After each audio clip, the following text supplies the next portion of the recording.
Lovely and welcome to Favorite Rugby on Fair Sport for today's 5 things learned from the Rugby Championship for the Springboks. Now, this is something I really enjoy doing actually. I think it's a very good time to sort of a bit of an introspective and to kind of review what we have learned over the Rugby Championship and to a lesser degree from the Welsh series as well with regards to the Springboks, because we now sort of sit 9 matches into the year, just sort of 4 tests left for the Springboks, and sort of coming into sort of the final run-in really to the Rugby World Cup 2023, which will take place in France. So it's a nice time to sort of review what we've learned, what we haven't learned, where there's still question marks, where there aren't question marks, and it kind of sort of gives us a bit of a barometer as to where the Springboks currently stand. Before we look at sort of the various things that we have learned or haven't learned, please do smash like on the video and subscribe to the channel as well. We are on the road to 20,000 subscribers. We need less than 500 people to get there, so do go and subscribe and help us on that jersey. Right, now before we go into it, basically this is just a couple of things that I picked up. If you disagree or if you have anything else you've learned, put that in the comments. Really enjoy the sort of healthy debate and stuff like that. And obviously, you know, there are lots of different things that some people might pick up or some people might sort of think are more important than others and stuff like that. But these are just sort of 5 takeaways that I found from the Rugby Championship itself. Now, this is something that Jacques Nienaber himself has admitted and sort of spoken about, is the fact that the Springbok defense is currently not up to standard. And you know, I think it's very much not up to sort of the high standards that we've come to know the Springboks have. And if you go look back, and in fact, I was actually looking at some clips from the World Cup final in 2019, the Springboks won that tournament because of the defense. They just did not concede tries. And you go back and you look at the final and you see, for example, Peter Toy was absolutely immense. He was up quickly, he was making tackles, he wasn't slipping tackles. And I think that we have seen some very important defensive players who maybe not at their best. Somebody like a PSF 12, for example, somebody like Raf de Klerk, who is so instrumental to our defense. But at the moment, our Springbok defense is far too leaky. We are conceding too many tries. And we have had games, for example, I think the Springboks game against the Mbombela, which has probably been our most complete performance of the year. Defensively, almost a masterclass. We just did not concede tries. We did not concede any sort of territory, really, or sort of any gain our advantage. But overall, we haven't been as solid as we'd like to, and definitely something we need to improve on. Now, this is an interesting one because the return of Bongi Manambi was sort of throws back in the air, but I think that what we've seen now is that Malcolm MARX is going to start every game. Because, you know, with Bongi Manambi coming back to a lesser degree, but he's just on a different level to everybody else. And what we saw against in those sort of that Argentinian game as well as the Australian game, he is capable of playing 80 minutes. And he is arguably one of the best players in the world right now. Incredibly effective, probably one of the top hookers. And he needs to be playing as much as possible. And, you know, I think it worked when Bongi Manambi was starting. He was coming off the bench, but we've now sort of seen, for example, our pack suddenly sometimes struggle to really get going in the first half.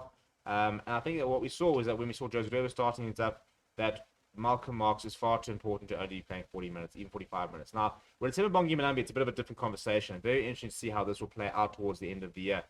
Because, you know, with Bongi Manambi, there's far less of a step down when Malcolm MARX goes off. But right now, in the form he's in, Malcolm MARX needs to be starting every game on the end of year tour. Now, this is something that a lot of fans might even refute because they might say they haven't been given a chance. But for me, there's no doubt that young players have stood up for us during the Rugby Championship and during the Welsh series. And I think it's a bit of a fallacy to say that players have not been given a chance. You know, I saw a stat that in the last 2 years, basically last 18 months, 21, 22, 58 players have been involved in Springbok squads on the park, given debuts and stuff like that. And a lot of them have been very young players. You know, Kanan Moody is 19 years old and has 3 caps to his name. Jaden Hendricks is 22 years old. He currently is now the starting scrum up for the Boks. You know, somebody like Damien Willemse has become like almost a cornerstone in the back line. Curly Arnser, really, I mean, not that he's that young, but 25 sort of years old, he's really come in and looked very comfortable at the level.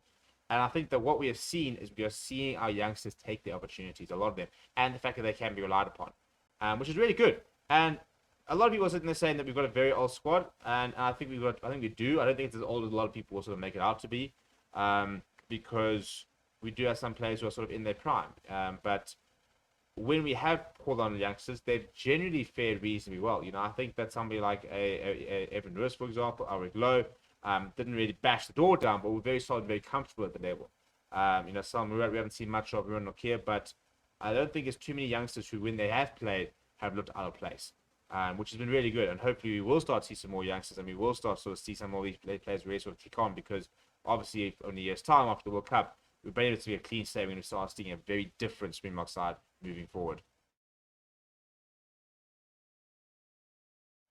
Now, this is no longer become an option. This is now a necessity. The Springboks have to look at other fly-half options. The fact that we've Andre Pollard has gone down and we're potentially out for the rest of the year. Elton Yankees at this stage kind of frozen out of the box squad. We're not sure what's going to happen there. And David Williams getting a concussion, and we also saw that France doesn't really, or didn't really, cut it at 10.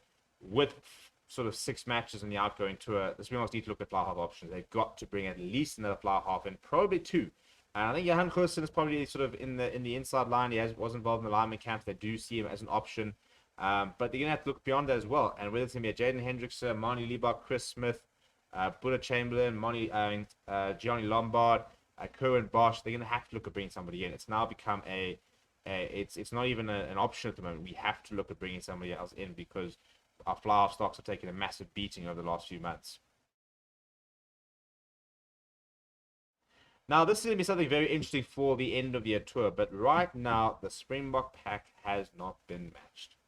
Yes, maybe at times they've been matched, but overall, there has been no pack so far the Boks have come up against where they've really been nullified. And it still continues to be the juggernaut of Springbok rugby. And that's why they do use it. And I think you'd be stupid not to. You know, I think that whilst obviously you want to add more to your sort of your strings and stuff like that to your bow, you've got a world-class pack. They do dominate most, if not all, sides they sort of come up against. You've got to lean on that. You have to make that the cornerstone of your game plan. It's just a non-brainer. You know, if you've got an incredible backline, then your game plan will be centered about how can we get them into the game. You've got an incredible lineup, for example, then a lot of your game will center around how do we get yourself in a position to use that. You've got to use the tools you've got, and the best tools South Africa has is this pack. And whilst Moors have been a bit frustrating, they're not as dominant. You know, our scrums have been very good, still continue to be very good. And just from a physicality point of view, we do tend to bully sides. We still bully sides, and that still remains very true. So it's very good to know that even when things aren't going particularly well, we do have a very dominant pack. And I think up against Ireland and France, they will really be tested, probably the most that they have in the last couple of years. And if they can really sort of pass that sort of litmus test, then I think that it's quite safe to say that we still do have the best pack in the world, and that we need to start using it a bit more in terms of more effectively. We need to start using it to score points. At the moment, we're really sort of dominating the right positions. We're getting momentum. We're not getting reward for our efforts, and that needs to sort of change a little bit at the end of the year. So that's what I found in during the Rugby Championship. And as I said, let's change to the Welsh Series. Let me know what you picked up down in the comments below. Let me know what you learned. Please do smash a like on the video and subscribe to the channel as well. Thank you very much for watching. My name is Steven, and I'll chat to you soon.